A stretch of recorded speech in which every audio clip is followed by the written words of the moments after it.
Actually po, yung mga songs kanina, it's just a reflection of what we're gonna hear this morning. You know, the song kanina is Hosanna. Hosanna means, Lord, please save us. Ano ba yung mga dapat isave sa atin ni Lord this morning? One is, of course, our soul. And that is the message for this morning ay God's patience is man's chance for repentance. Um, just few just few weeks back po, ay yung mga halos mga preaching na naririnig natin, yung mga nakikita natin sa mga online, mga social media, mga prophecies no from the past, recall no ng ating mga kasamahan sa media.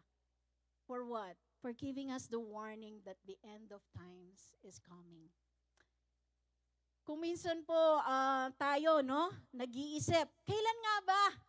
Actually, wala nga nakakapagsabi. Yun nga din yung sinabi ni Mama Lu sa atin, no one knows that when is the time when God will come back. No? Jesus will return and be with Him. Tayo, no? With Him forever. However, if this questioned us, no, kailan nga ba, kung aalalahanin natin 2,000 years ago, John the Baptist no, ay nag-proclaim that the end is near. Sabi niya, repent and the Lord and the kingdom of the Lord is near. That was 2,000 years ago. Ngayon, nasaan? Probably tayo nagko-question doon, no? 2,000 years ago pa naman, Lord, yun. Yung prophecy na yun. Yung command na yun, no? Just 2 weeks ago or 3 weeks ago, hindi ako nagkakamali, yung preaching ni Mama Lu na be ready. Always be ready. Why? Because we do not know when is the right time, when that time comes that the Lord will be back. Baka sabihin mo, narinig ko na nga yan eh. Pero hindi pa rin dumadating. You know what? This causes us to think, maybe not this time. Maybe hindi pa ngayong sa generation ko. Kaya, pwede, mag-relax muna ako, chill muna ako. Siguro naman, aabutin ko pa yung mga 60 years old ako or 70 years old. Probably the young people in this area, no? Baka sabihin niya, I'm still 16 years old, Ate Edna. Marami pa akong gustong mangyari, hindi pa darating si Lord. No? And probably, hindi na natin nakikita o nararamdaman yung sense of urgency. That we need to do something now and not for tomorrow, not later, not after this week, not next year. It's now. Basahin po natin yung ating teksto sa 2 Peter 3:8-9. Ang sabi po dyan, do not forget this one thing. Huwag mong kakalimutan ito. Kabataan ka man, may edad na, seasoned na, no? Or nasa middle age ka pa lang. Dear friends, with the Lord a day is like 1,000 years, and 1,000 years are like a day. Kaya pala 2,000 years ago, pinroclaim na ito. And now we are at the present time. Probably that is 2 days ago pa lang kay Lord. The Lord is not slow in keeping His promise, as some understand slowness.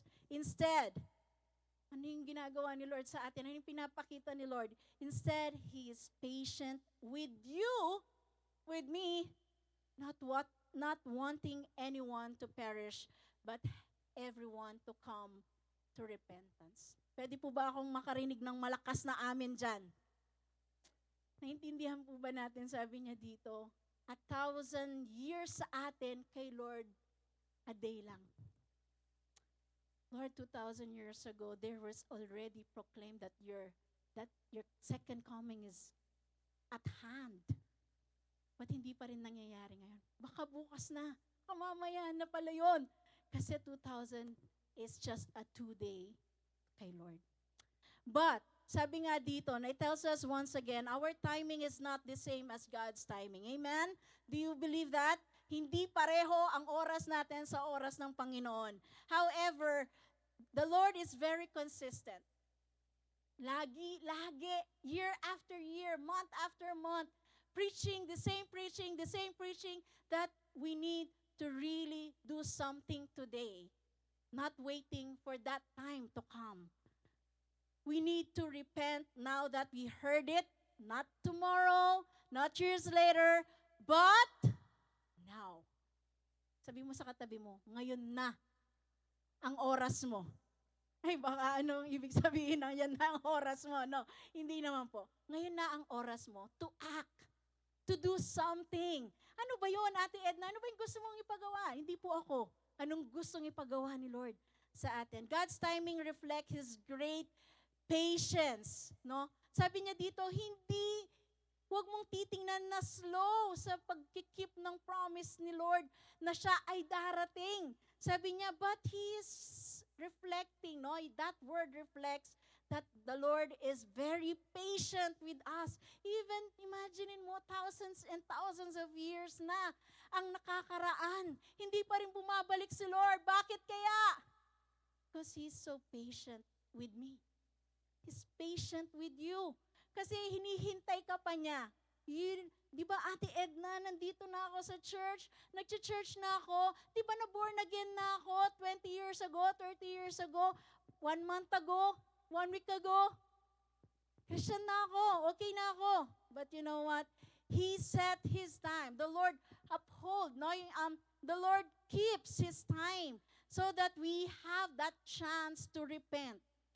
Anong ibig sabihin ba ng repent? No? Turn to God so that not just tayo dito na mga Kristiyano na nakatanggap na kay Kristo bilang Panginoon at tagapagligtas, ay tayo lang ang maliligtas. But the heart of the Lord is for everyone to be saved. Yan po yung sinabi niya dyan sa bandang huli ng verse. Instead, He is patient with you, not wanting anyone to perish, but everyone to come to repentance. Ang tanong, malaking katanungan. Paano po ba natin ibabalik kay Lord yung patience na yun? No? How to reciprocate God's patience sa buhay natin at present. At present ngayon na ngayon. Number 1, repent wholeheartedly to God. Ulit-ulit na lang, Ate Edna, repent, repent, repent. You know what? It is the same message of Jesus. It is the same message when He start preaching to the public, to the entire Israelites, no? Yung word na repent na yan. It says there in the next slide, repent means seek God's forgiveness for the knowledge of sin and response in godly sorrow. Tanggap mo ba? Alam mo ba na meron kang ginagawang mga kasalanan sa buhay? Can I hear an amen? Wala naman po siguro ditong magsasabi na, oh, Ate Edna, I'm perfect. Hindi ako nagkasala from day 1 ng aking pagkapanganak. Imposible. Very impossible. You know, because the word of the Lord is true. That all His creations na po ay talaga namang nagkasala at kailangan humingi ng kapatawaran. We know that we have sinned before God, and so as we know it, as we na-recall natin sa mind natin, ay kahapon nakapagsinungaling ako, white lie nga lang, Lord. Pero sinungaling ka pa din. Di ba? Lord, nangupit ako dun sa wallet ni nanay. Hindi man niya po alam na pinagpaalam. Mamaya pagpapaalam ko naman, ay, kupit pa rin po yun. Yung idea na meron kang tinago na hindi mo linabas, no? Yung mga kwento ng buhay mo na kinikip mo sa sarili mo na ayaw mong paalam sa iba, that is secret sin. So all of us are facing every day, no? The challenge na magkakasala tayo o hindi. The temptation that we fall into sin or we uphold ourselves para hindi tayo magkasala. But sorry to tell, kuminsan or madalas, nahuhulog po tayo sa temptation. We don't have the power to say no to the enemy. We don't have the power to cancel the work of the enemy sa buhay natin. Kaya we fall. We sin before God. And so sabi niya, ano ba yon? Seek God's forgiveness for the knowledge of sin and response to godly sorrow. Meron kang nararamdaman na pain inside you. May kumikirot doon sa puso mo na nagsasabing, oy, nagkasala ka. the Lord knew, the Lord seen, no? Yung ginawa mo kahapon, kagabi, habang naliligo ka, habang nasa banyo ka, habang nasa closet ka, habang nasa kwarto ka, habang nasa work ka, God sees everything. He laid bare, no? Yung lahat nakikita niya sa kanyang paningin. So nothing we could hide from God. So as we acknowledge na meron kang kasalanan, maliit man kung maituturing mo, pero kasalanan pa rin yan. Or big sin as a murderer, as adulterer, as a idolater, no? Yan po ay kasalanan pa rin. And we need to seek God's forgiveness. We call it repent. May nararamdaman kang kasalanan sa sarili mo. So we need to seek God's forgiveness. And that's not yet the end. Hindi pa po doon nagtatapos. No? We have to decide to turn away from sin and turn to God. As in, kapag nalaman mong nagkasala ka doon sa bagay na yon, what you need to do, Lord, forgive me. And give me the strength not to be back on that same sin. Na hindi na ako babalik doon sa same na kasalanan na yon. No, we need to get that strength from the Lord. And it takes a decision to do that. Kailangan mag-decide ka na hindi mo na babalikan yung kasalanan na yon.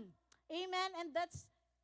At yung repentance po na ito ay nagpapakita ng a change of mind kasi nalaman mo may kasalanan ka, may mali kang ginawa. And then it turns to a change of heart kasi Lord, nagsisisi ako sa mga kasalanan ko. Tulungan mo ako na hindi ko na magawa yun ulit. That's a change of heart. And a change of action. Starting today, oh God, I will not do that same sin ever again. So anong gagawin mo ngayon? You will do the opposite. If you were disobedient before, starting today, that's a change of action. Starting today, you will become obedient. Kanino man yan, kay Lord man yan, sa parents mo man yan, sa mga teachers mo man, anyone in authority, no? That's a change of action. Amen? There is a story that I had no po sa Baguio. Just recently yon, 3 weeks ago, pumunta po kami ng Baguio with my mga friends ko. And then as we go heading to Mines View, no? Sa Mines View, ay may mga dadaanan pa po kami from our transient house. Doon sa aming pagpunta sa Mines View, may mga nakikita na kami ng mga one-way signs, mga do not enter signs, pero malakas ang loob ng aming driver. No, suong ng suong doon sa mga nag-one-way na yon, not knowing that there is a road construction ongoing in that area. So anong ginawa? Sinuong niya, ano po? From top, papababa po siya. Pababa. But on the middle of nasa baba na kami, biglang dumating ngayon yung isang jeep, no? Paharap sa amin. So sino yung tamang daan? Sila. Kami nga ay lumabag no? Going to the 1 and 3, no? At sabi ng mga tao doon, kami naman mag-asa with, Lord, sana please naman, pagbigyan nyo naman kami. No, makadaan na kami kasi ilang hakbang na lang, pupunta na po kami doon sa next road.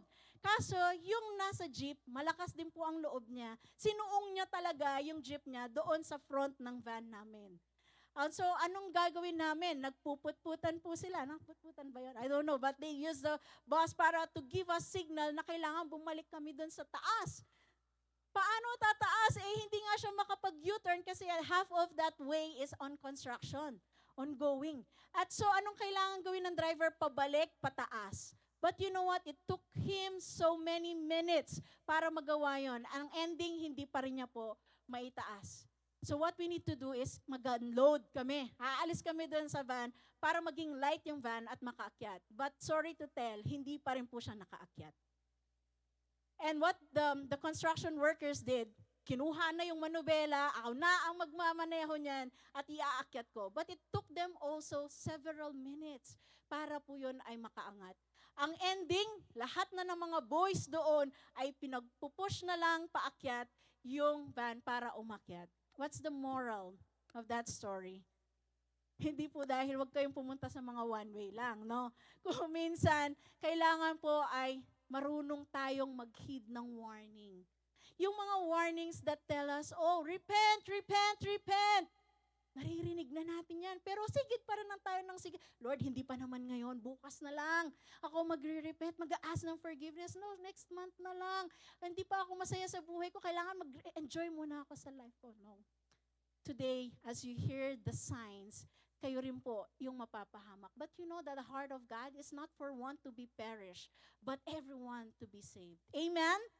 Amen. Kaya nga kanina, yung mga songs natin talagang tagos sa puso kasi they're proclaiming the heart of Jesus, that everyone should not perish but have eternal life with Him. Amen? Huwag po nating i-push kapag mayroong mga warnings na do not, anong tawag doon?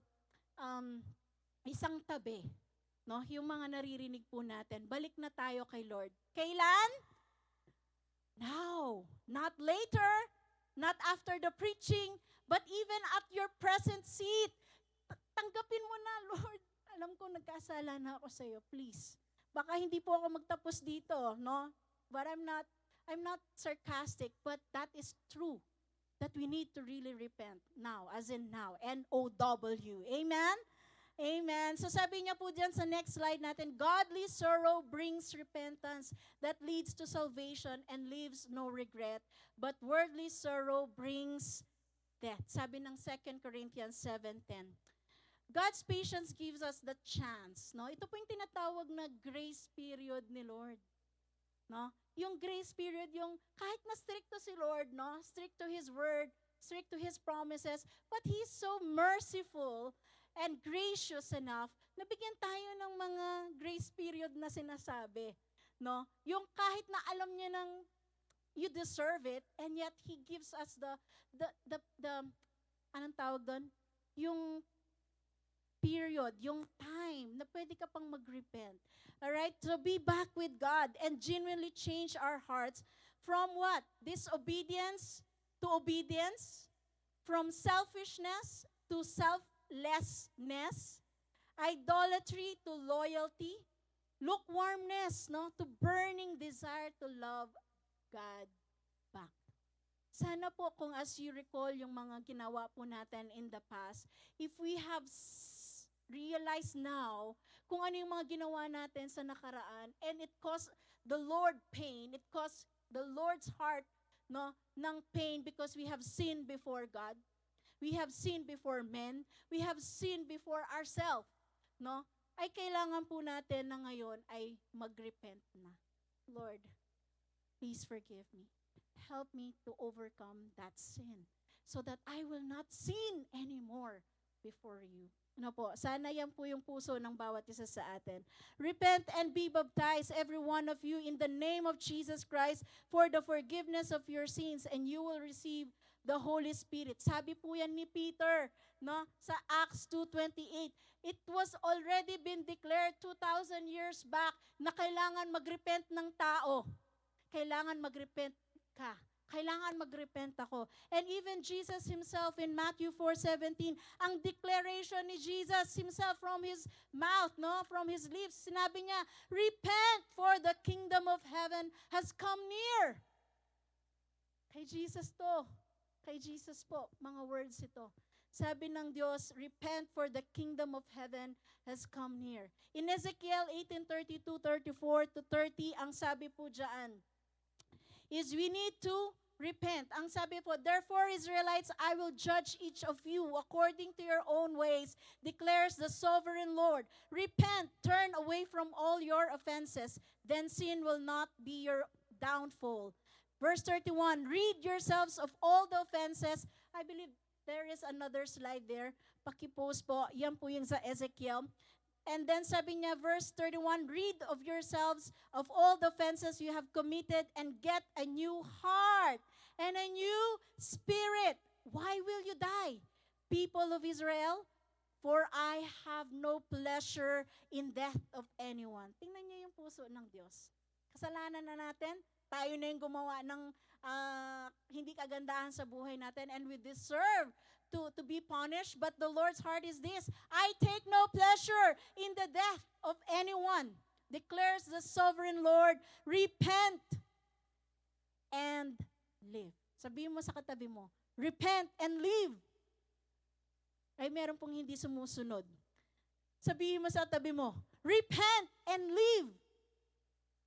Why? Kapag hindi ka po humingi ng patawad sa Diyos, hindi ka tumalikod sa mga kasalanan mo na ginagawa kahapon, kamakailan, yan po ay mapapahamak tayo. We will die. Spiritually, of course. We will be separated from the presence of God forever. Pero hindi po yun ang puso ng Diyos eh. He created you for a purpose. And that is to love you. To show His care for you. Why? Because God is love. Amen? Sabi niya, declares the sovereign Lord, kailangan mag-repent ka. At doon, mabubuhay ka. Amen? So let's move forward. No po, ang sabi po dyan ay, second, dedicate your life completely to Jesus. Kung tayo po ay nakapag-repent na, nakahingi na ng patawad sa Diyos, and we made a decision not to do it ever again, no? At tayo po ngayon, kailangan hindi lang ka nag-repent ngayon, kailangan merong kasunod na gagawin para yung patience ni Lord ay hindi mabaliwala, hindi ma-come to waste, but the presence of God is truly, no, come into its purpose, ma-fulfill niya yung purpose niya that everyone has the chance to repent, everyone has the chance to be saved. Number 2, dedicate our life completely to Jesus. The word dedicate means, sabi po ng Oxford Dictionary, is to devote a time, effort, or anything, no? So oneself natin to a particular task or purpose. To devote. Naririnig po natin lagi yan, devotion. Devote mo yung time mo, ialat mo yung oras mo sa ganito, sa ganyan. Pero kung i-assess po natin yung mga ating gawain araw-araw, ilang porsyento ng buhay po natin ang dinidevote natin talaga para kay Jesus, para kay Lord. Ako, nagtatrabaho po ako sa government and kuminsan 9 to 10 hours I spend in the office. And then after noon, pag uwi ko sa bahay, I do my personal things, no? And then Saturday and Sunday, may mga in-between na mga activities para sa church. But if you compare all of those works, at wala naman pong much value, yung para kay Lord doon sa lahat ng inactivity ko. Tama po ba? Pero hindi po yun yung categorization ni Lord eh. Iba yun, yung parang yung trabaho, yung personal, yung kay Lord, no. Dapat lahat, composition ng buhay mo, hininga mo, lakas mo, talento mo, personal na desire mo, personal na puso mo, personal plans mo, comprise dapat pa rin kay Lord yan. Amen? Huwag po nating sineseparate yung personal, yung love life para sa iyo, yung kay Lord, yung kay, sa mga ministry lang. No, that's not the category of giving our life to Jesus fully. Kumbaga lahat, from the point that you wake up in the morning up to the last slide ng mata mo, no? Para ikaw ay pumikit at matulog sa gabi, dapat yon comprise para kay Lord. Amen? We never know when is the exact time that the Lord is coming again. But what is for sure? He will surely come. Amen? We already heard this preachings previous back. No, always be ready, but that is not yet coming up to this time. Pero kailangan pakinggan na po natin yung mga warnings. Huwag na po nating ipaulit-ulit pang marinig para lang po tayo ay gumawa. How we ought to live on this earth, and we need to grab that chance. Kung paano po tayo mabubuhay ngayong panahon na ito, no? Kailangan kunin na po natin yung pagkakataon kasi we'll never know when that opportunity ends. No po, at kay Lord, He's gracious now because He's waiting for us, so let us not regret when the time na gusto na nating lumapit kay Lord, hindi na natin siya matatagpuan. Yun po yung napakasaklap. Habang kaya po nating harapin, habang kaya po nating lumapit sa Diyos. Sabi nga sa next slide is, seek the Lord while He may be found. Call on Him while He is near. Sabi po ng Isaiah 55:6, habang meron pang pagkakataon, kapatid, lapit na tayo kay Lord. Lapit na. Sabihin mo sa katabi mo, lapit na. Huwag sa sarili mo, ha? Baka sabihin mo, lapit ka na sa akin. Huwag yun. Ha? Kailangan, lapit ka na kay Lord. Sabihin mo yan sa katabi mo. Lapit ka na kay Lord. Amen? Kasi yun naman yung hinihintay ni Lord sa atin, kaya nga may chance tayo, no, na patuloy niyang binibigay sa atin. And then sabi niya po dyan is, how we can able to commit our life fully unto God. Number 1, dedicate our time to prayer. Devote yourselves to prayer with an alert mind and a thankful heart. Sabi po ng Colossians 4:2. We need to commit our prayer time. Malungkot man pong sabihin, during Saturdays ay mailan lang po yung pumupunta sa morning prayer to pray with us, to pray as one family, to pray as one church. Siguro mabibilang mo, no? 10, 20, no? Kuminsan 30. Pero ilan po tayo dito? Hundreds. Tayong mga new gen member, new gen people, new gen family. But you know what, sabi niya po dito, kailangan bigyan talaga na natin ng panahon ang pananalangin. Amen? Huwag na tayong magpa-relax-relax dyan na natutulog kayo kami nananalangin. Kung minsan malaki po yung konsensya na nararamdaman ko kapag hindi ako nakakapag-attend kasi yung pastor ko nandoon, gumigising ng madaling araw para nandoon. Yung mga disciples na nandoon, pero ako, leader, wala ako. Kay Ate Edna yun. Ikaw? Ano ba yung nararamdaman mo kung hindi ka nagiging bahagi doon sa pananalangin? Nananalangin naman ako sa bahay ano po ang mga pinapanalangin ninyo kung kayo ay nananalangin sa bahay? Tanungin ko, madalas ang panalangin nyo saan? Sa personal lang? Sa pamilya nyo lang? Yung po bang pinagpipray dito sa church, pinagpipray nyo? Yun po yung tanong. Do you pray generously to other people? Pwede po ba akong makarinig ng hindi po? Hindi amin Hindi po ako nananalangin sa iba. Tanggap po natin yan. Kaya ito po yung word ni Lord ngayong umaga. For us, not just to be selfish in our prayers, but be generous to pray for others. Alam niyo po, kapag marami kang pinapanalangin, ang daming oras mong gugugulin sa pananalangin. Kaya kakaunti po ang panalangin na oras na binibigay ninyo kay Lord is because you have something to say to the Lord. Pero kung marami kang ipapanalangin, kahit 30 minutes, ubos yan. 1 hour, ubos yan. Amen? Kaso nga, paudlit-udlit na nga lang po ng oras natin ang binibigay natin kay Lord. The question is, do you pray for your nation? Nananalangin ka ba sa iyong church? Do you pray for your neighbors, to the community, to your friends, to your workplace, to your leaders, sa mga boss natin, sa workplaces natin, sa church? Do you pray for pastor, sa mga leaders ninyo, sa mga mentors ninyo, sa mga kapatid ninyo sa faith? Do you pray for them? Probably, yes, I hear some. Thank you, Lord. Praise for those people. Praise God, kasi merong nananalangin. Pero ang tanong, kailan mo huling pinanalangin yung mga yon? Huwag niyo pong isasagot sa akin, Your Honor, hindi ko na po nalalaman. Huwag niyo po sanang isasagot yan. When was the last time that you pray for your nation? Amen? So sabi po dyan is, meron po akong mabilisan lang. No? There is one post I've seen kahapon na nakita ko na pinapasa-pasa, no, sinashare ng mga friends ko. Next slide, please. It was a post about the Spratly Islands, how China is bullying Philippines, no, yung sa Scarborough Shore. We, as Christians, we are very silent, right? We never come into conversation with this kind of issue sa Pilipinas. But you know what?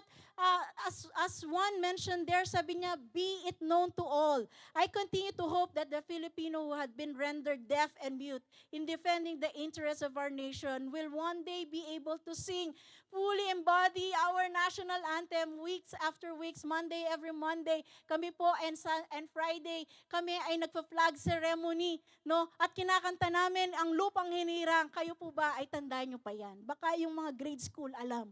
Pero yung mga medyo seasoned na, nakalimutan na kung ano ang Lupang Hinirang. Ang sabi po dyan, Doon na po ako sa bandang part na kung saan ay rini-recall, no, gusto ng post ni Jesh, no, ito ay maramdaman, makanta ng mga tao na nagiging silent dito sa pagbubuli ng China sa Pilipinas. Ang sabi po dyan, lupa ng araw ng luwalhati't pagsinta, buhay ay langit sa piling mo, aming ligaya ng pagmay, mang-aapi, ang mamatay ay dahil sa iyo. Ay, nako, sino kaya ang magsasabing mamamatay ako para sa aking nasyon?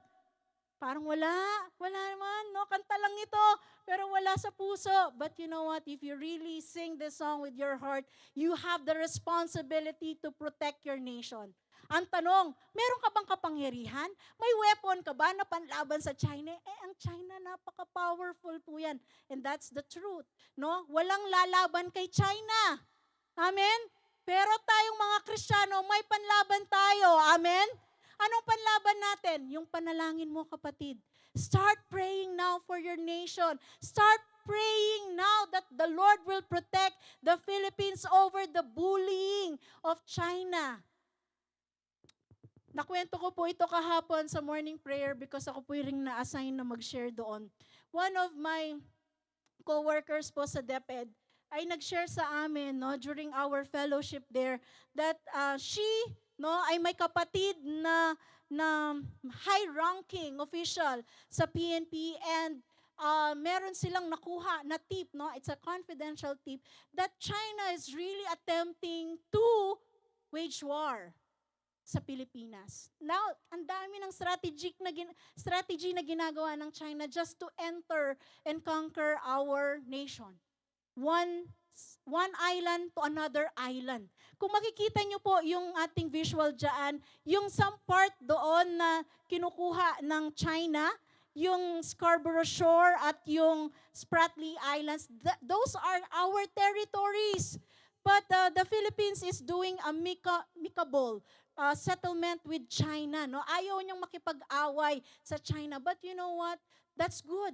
Ayaw niyang makipag-wage war. Why? Because he knows that we don't have the power to wage war against China. But we Christians, we should not be silent. We need to pray. We need to knock on the door of heaven para magsabi, Lord, wala kaming magagawa. Wala kaming power to overcome China.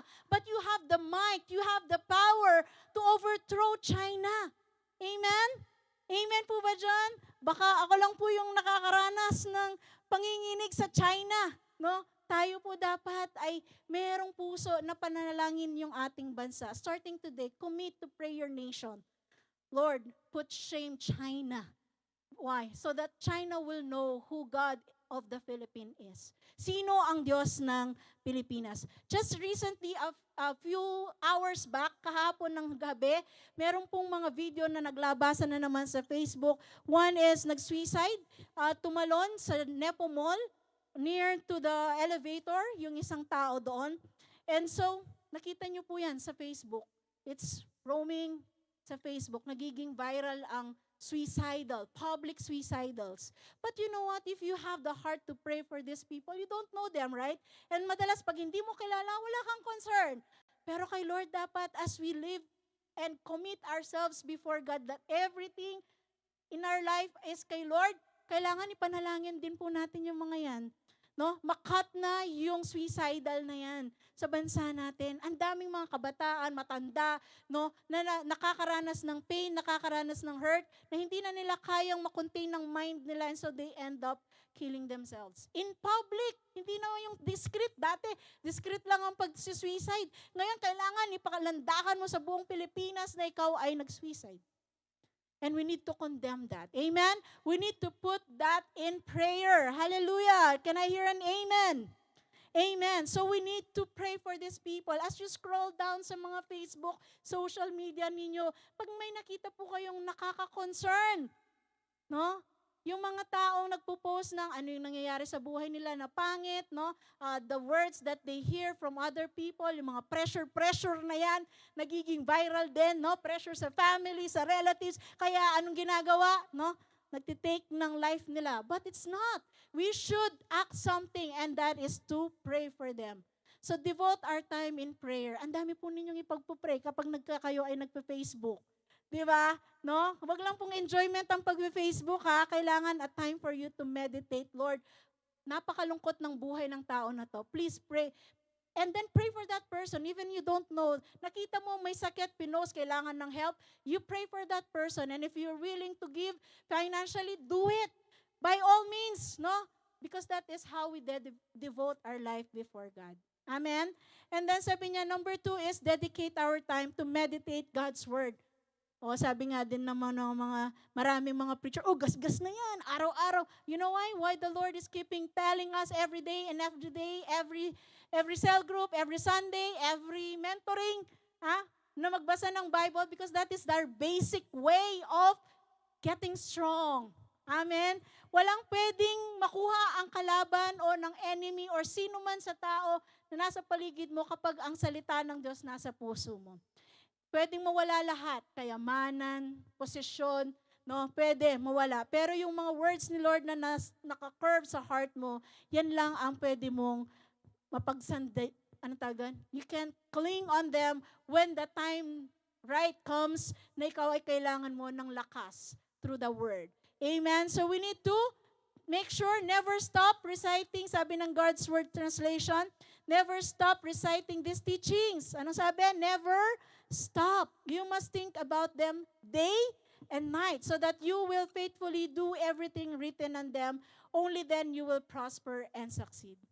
Kahit pa ulit-ulit po, uulitin pa rin po namin, no, Pastor, na Mamalu, na magbasa po tayo at hindi lang babasahin. Faithfully obey everything. Totoo po yun, kahit mga Kristyano, hindi naman lahat ng naririnig ay sinusunod. Amen? Pero kailangan po tayong magbago. Magsisi ka na, kapatid. Sabi mo sa katabi mo, magsisi ka na. Nagbabasa ka lang, hindi mo naman ginagawa. Kaya ouch din po sa akin yan. No? Lalo na kami na nagpipreach ng word. Napakadelikado. No? Kaya ako minsan ayoko nagpipreach kasi baka sabihin sa akin, ibalikan ako, di ba pinreach mo yan? Tapos di mo naman pala ginagawa. Right? No? So we need to never stop reciting God's word so that we can use them and do everything written on it so that everything that we do shall prosper. Amen? Amen. No? So sabi po dyan ay, number 3, dedicate our effort to live a blameless life. Do everything without complaining. Ang sabi po ng Philippians 2:14. No? At you may become blameless and harmless children of God without defect in the middle of crooked and perverse generation, among whom you are seen in the lights of the world, holding up the word of life. Ang sabi po dyan, kailangan ibigay na natin yung buhay natin na tayo ay mabuhay ng walang kapintasan. Tanong, kaya ba? Mahirap, yes. It's hard, but it's possible. Sabi mo sa katabi mo, posible yun. Posibleng maging blameless ka before God. Kasi nga, sabi naman ni Lord, anything that God requires, He provides. Kapag sinabi ni Lord na maging holy ka, kaya kanyang tutulungan kanya na maging holy. He will give you the resources. He will give you the strength. He will give you the wisdom. He will give you the power na mabuhay ng tama before God. Amen? So next, sabi po dyan, ang antidote ng complain. Kasi bakit complain yung nagiging dahilan o root cause ng pagiging may pintas sa why we live as Christian kapag tayo ay mapag-complain, ay dahil yun po yung sense of discontentment. Nagpapakita yon na tayo ay hindi kontento. At pangalawa, hindi tayo nagtitiwala sa Diyos na meron siyang kayang gawin doon sa sitwasyon natin. Kaya nagko-complain tayo. Amen? But the antidote, ang susi, ang cure sa complaint is, next slide, ang sabi dyan, and now Israel, what does the Lord your God ask of you? But to fear the Lord your God, to walk in obedience, and to love Him, to serve Him, the Lord your God with all your heart and with all your soul. Kung tayo po ay tapat, fully giving our life unto God, yung complaint medyo mababawasan hanggang mawala. Amen? Number 3, we will need to reciprocate God's patience sa atin. Yung grace period na binibigay ni Lord na mag-repent tayo. Ang third way natin para maibalik natin yun kay Lord is invest good deeds generously to others. Ang sabi po dyan, what is the best to invest right now? Ano kaya yung magandang i-invest ngayon? Probably stocks. No? Yung mga business people, stocks ang kanilang way of investing ng mga pera nila, or probably we put them in the bank para ito ay magka-interest. But for Christians, the best thing that we need to invest right now is to help others, no? Invest in helping those in need. Kailangan po ay yung mga taong merong mga kailangan, no? Sila din dapat nabibigyan natin ng attention. Sino-sino yung mga yan? Yung mga weak, no? The mga disabled, yung mga mahihina spiritually, physically, yung mga poor, yung walang ability to pay for something, no? Yung mga unfortunate, yung mga daming mga disaster na nangyayari sa buhay po nila, and even the widows, those people na wala na silang mapagdependan na ibang tao because they are single. Uy, naku Lord, kasama pala kami doon. Ay, then, wag naman. No, hindi po ako widow, pero I'm single. But the thing is, we need to invest in helping other people. Kapag sila ay nangangailangan, be there to help. Invest our time, money, emotions, presence, no, to those people mentioned earlier. Why? Bakit sa kanila? Kasi yung power ni Lord nare-reflect sa kanila. Amen? Sa pamamagitan ng mga tao na yon, pwede tayong gamitin ni Lord para ma-bless sila. At makikilala nila that the Lord is still watching over them and caring over them. Sabi po ng Micah 6:8, He has shown you, O mortal, what is good, and what does the Lord require of you? Pinakita na ng Diyos na kung gaano siya kabuti. God is good, amen? Pero kailangan, meron tayong ibabalik. Anong sabi na Lord doon? To act justly and to love mercy and to walk humbly with God. Kung paano tayo inalagaan, pinoproteksyonan, pinoprovide ni Lord, binibless ni Lord, ganun din po natin gawin sa iba. Amen? We need to act in love. Sabi po dyan, no, next slide, sabi niya is, James 2:1, kung meron kang faith, pero hindi mo naman ginagawa, kung wala ka namang pagpapakita ng mabuting gawa, ito ay walang kabuluhan. Sabi po dyan, di ba, a faith without action is dead, no? So kailangan, meron po tayong gagawin. Ano yung gagawin natin? To help others. Invest your time. Invest everything that you have. Mga resources na binibigay ni Lord sa'yo para i-bless yung mga tao na yon. Number 2, what is the best to invest right now? Is invest in sharing the good news. Oh, ayan na. Narinig ko na rin yan kagabi.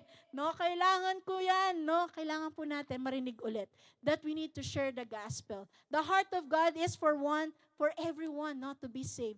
Pero ang tanong dyan, no, is merong tanong dyan ng Romans 10, no? Ang tanong niya, everyone who calls on the name of the Lord will be saved. Amen? Totoo po yan. Lahat ng tatawag sa Diyos na mananalangin at hihingi ng tulong, ang Diyos ay nandoon to rescue. However, paano tatawag nga naman yung tao? Sabi ng verse 14, when they can they call on the one they have not believed? Pwede ba silang tumawag kung di naman sila naniniwala? How can they believe if no one whom they have not heard? Paano sila maniniwala kung wala namang nagsabi sa kanila o nakarinig sa kanila? How can they hear without someone preaching to them? O, tanungin mo yung katabi mo. Paano nga naman masasave yung family mo? Di ka naman nag-share sa kanila. Di ba? How can anyone preach unless they are sent? Paano naman magsasabi yung tao na yun kung wala namang nagsugo sa kanya para isend? Pakinggan niyo po itong mabuti. Now, the Lord is telling you, go and share the gospel of good news. Share Jesus. Yan na po, narinig nyo na. Kaya kayo na po ang magne-next step niya. Kasi sabi niya, kung walang nagsugo, walang nag-send, sino nga naman yung magsasabi sa kanila? Now the Lord is telling you, go forth. Diba? Sabi ng Matthew 28:19, no? Sabi niya what? Go forth, no? And preach the gospel, baptizing them in the name of the Father, of the Son, and the Holy Spirit, and teach them to obey everything I have commanded you. Yan po yung sa Great Commission. Amen? Ano po ang sabi dyan, no? Is we need to share the gospel for us to dedicate our life before God, no? Investing yung buhay na meron po tayo. To have a change of action, we need to share the gospel. Sabihin mo sa katabi mo, meron ka pang pagkakataon. Sana. Sana, yung pagkakataon na yan ay huwag niyo po nating babaliwalain. And lastly, I will end into this. Now is the time that the Lord is calling every one of us. Though God's time may be later. Baka kala natin ngayon, no? We need to, ate, we need to remember, kahit na matagal na itong narinig natin, 1,000 years back, pero ang sabi ng Lord is, now. What we ought to do, kung ano po yung dapat nating gawin ngayon, narinig nyo na po yan kanina, mula pa nung time na ako'y tumayo dito. That number 1, we need to repent. Number 2, we need to give fully, no, ang buhay natin sa Diyos. And number 3, to share this life to others, generously. No, huwag po nating ipagkait kung anong meron tayo para sa iba. One thing is for sure, we must do now. Not later, but now. Kasi hindi po natin alam kung kailan ang pagbabalik ng Diyos. May God find us faithful, doing the things that God requires of us to do habang nandito po tayo. So lahat po tayo dito aware na kung anong dapat po natin gawin as we live our life on earth. Amen? Though God's time may be seen as later, but what we ought to do, we must do now. Amen? Tayo po ay niyayaan ko pong tumayo sa oras po na ito, and number 1, kailangan po nating saliksihikin yung buhay po natin. Are we really serving God? Are we really worshiping God? No, genuinely? Totoo ba na yung pagkilala ko sa Diyos ay masasabi ba ni Lord kapag tiningnan niya ako, oh, good dito. Tama, ito, faithful itong bata na to. I'm blessed with this person. I find amazing yung faith ng person na to. Kaya ba kayang tingnan ng Diyos yung buhay po natin na pleasing before Him? If not, if the answer is not, this is the right time to repent. This is the right time na tayo ay humingi ng kapatawaran sa Diyos. It's also the right time now na tayo ay magsabi, Lord, tulungan mo ko not to live in sinful life, but to live a righteous life every day of my life. Hingin niyo po yan kay Lord. You have to pray yourself before God. You have to repent before God. Kailangan humingi ka ng patawad sa Diyos, kapatid. Sa oras na to, walang hihingi ng patawad para sa iyo, but the Lord is seeking and waiting for you and giving you the chance na ikaw ay mag-repent. Just repent. Ano lang ang kaya mong sabihin? Lord, patawarin mo ako. Lord, patawarin mo ako sa lahat ng mga nagawa ko. Patawarin mo ako, O Diyos, sa mga naisip, nagawa. Hindi ko man din nagawa ng mga kasalanan. Lord, patawarin mo ako. If my life is not pleasing before you, if my life is not a representation of a Christian life, Lord, forgive me. Patawarin mo ako, Panginoon. Salamat sa chance. Salamat sa opportunity na ikaw ay patient enough to wait for me. Kami ay mag-repent before you because the heart of yours, oh God, is for everyone to be saved. For everyone, Lord God, to come to you, to turn to you, and really serve you, love you back. Hallelujah. Hallelujah, Jesus. Hallelujah. Panginoong Diyos, Lord, you have heard the prayers of your people. Sila nananalangin sincerely from their hearts, seeking for forgiveness. Lord, forgive us. Grant us, Lord God, that forgiveness. Cleanse our hearts. Purify our hearts, O Jesus. And give us, Lord God, the power. Give us the power, Lord God, to turn away from our sins. To turn away, Lord God, sa mga sins of the world. Help us, O God. Give us that power, Holy Spirit. Give us that power. We need you. We cannot do it alone. We cannot do it alone, O God. We seek you. We seek you, Jesus. We need your Holy Spirit. Hallelujah. Hallelujah. Lord, tulungan mo po kami na mabuhay, na may commitment. Merong goal, Lord God, that to live a blameless life before you. To live a life investing for others. believing, Lord God, na yung buhay po namin ay tunay na pagpapala para sa iba. That we will not just live for ourselves, that we will live for others, and most especially, we will live for Jesus. We will stand forth. We will not be silent anymore as Christians, not telling everybody, not telling to our co-workers, not telling to our family members, not telling to our neighbors who is the God we serve, who is the God we worship.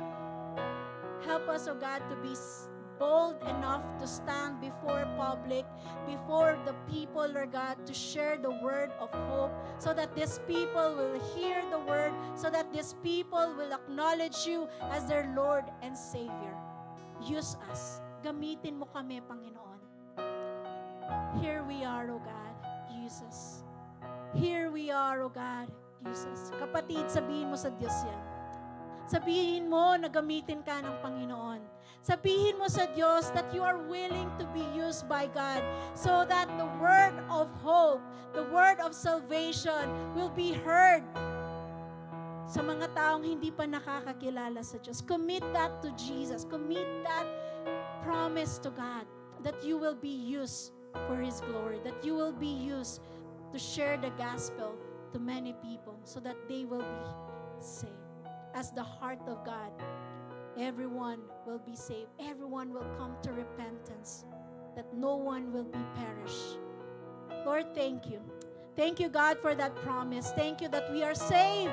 But we are not content, oh God, that kami ay ligtas na. Kung hindi, gamitin mo kami with your mighty hand, with your spirit working within us. So we could able, Lord God, to shine in this world, to shine in this dark world, oh God, so we could able to share the good news of salvation to many people. Hallelujah, hallelujah. Thank you, Lord. Thank you, Jesus. Let's continue to communicate to the Lord as we sing this song. Offer your life before God. Offer your life before Jesus. Offer your life before God. He's waiting for you, kapatid. Hinihintay ka lang ng Panginoon to sabihin mo sa Kanya, Lord, I am here. Oh God, just use me. Use my life. Use everything I have. They all come from you. And we need to offer this to you, God. Oh, hallelujah, hallelujah, Jesus. Hallelujah, hallelujah. Oh, Are you hurting, bro? Magpapakilala pala ako, huli na, no? Ate Annabel. Ako po ay si Ate Edna. Yung mga hindi po nakakakilala sa akin, I'm one of the primary 12 of Mama Lu, Limalanta, no, ng Love Team. At ako po ay, actually, it's not easy for me to stand before you. Alam po yan ng mga taong nakakakilala sa akin. I'm not that very confident, no? Pero shy po ako. Ay, sabihin mo sa katabi mo, shy ka rin ba? Totoo po, sino naniniwala na shy po ako? Ay, walang naniniwala na shy ako.